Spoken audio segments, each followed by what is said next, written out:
Praise the lord. Good morning, happy Sunday. ప్రార్థన. పరిశుద్ధ ప్రేమ కలిగిన తండ్రి, నీకు వందనాలయ్యా దేవా. ఇదిగో ప్రభా, ఈ సమయంలో తండ్రి మేమందరం ఇలా లేచి మేము త్వరపడి నీ సన్నిధికి రావడానికి ఇచ్చిన కృపణ బట్టి నీకు వందనములయ్యా. ఎవరెవరైతే ప్రభా ఇంకా సన్నిధికి రాలేకున్నారో ప్రతి ఒక్కరి నిమిత్తమై ప్రార్థిస్తున్నానయ్యా. నీ చిత్తమైతే ప్రభా సన్నిధికి తోడుకుని రమ్మని అడుగుతున్నానయ్యా. సైతాన శక్తుల వల్ల పీడిస్తున్న ప్రతి ఒక్క చీకటి శక్తుల దురాత్మల్ని ఇప్పుడే లయమ చేస్తున్నాం యేసునామంలో అయ్యా.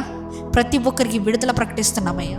ఎవరైతే నీ సన్నిధి ప్రభువా నీ సన్నిధి నుంచి తల తిప్పేసుకుంటున్నారో ప్రతి ఒక్కరి గురించి ప్రార్థిస్తున్నాం. నీ చిత్తమైతే వారి జీవితంలో కన్విక్షన్ దయచేసి వారిని సన్నిధికి తోడుకుని రమ్మని అడుగుతున్నానయ్యా. దేవా, మా పాస్టర్స్ ద్వారా, మా దైవ సేవకుల ద్వారా నీవే మాతో మాట్లాడండి అయ్యా. సూటిగా మాతో మాట్లాడమని అడుగుతున్నానయ్యా. మా స్థితిగతులన్నీ తెలిసిన దేవుడవు నీవే గనుక నీవే సహాయాన్ని అందించమని ఈరోజు చర్చెస్కి వెళ్తున్న ప్రతి ఒక్క బిడ్డను ఆశీర్వదించండి. వెళ్ళేటప్పుడు వచ్చేటప్పుడు నీ కృపని, నీ కాపుదల్ని దయచేయమని నజరేయుడైన యేసుక్రీస్తు నామములో అడిగి వేడుకొనిచున్నాము పరలోకపు తండ్రి. ఆమేన్.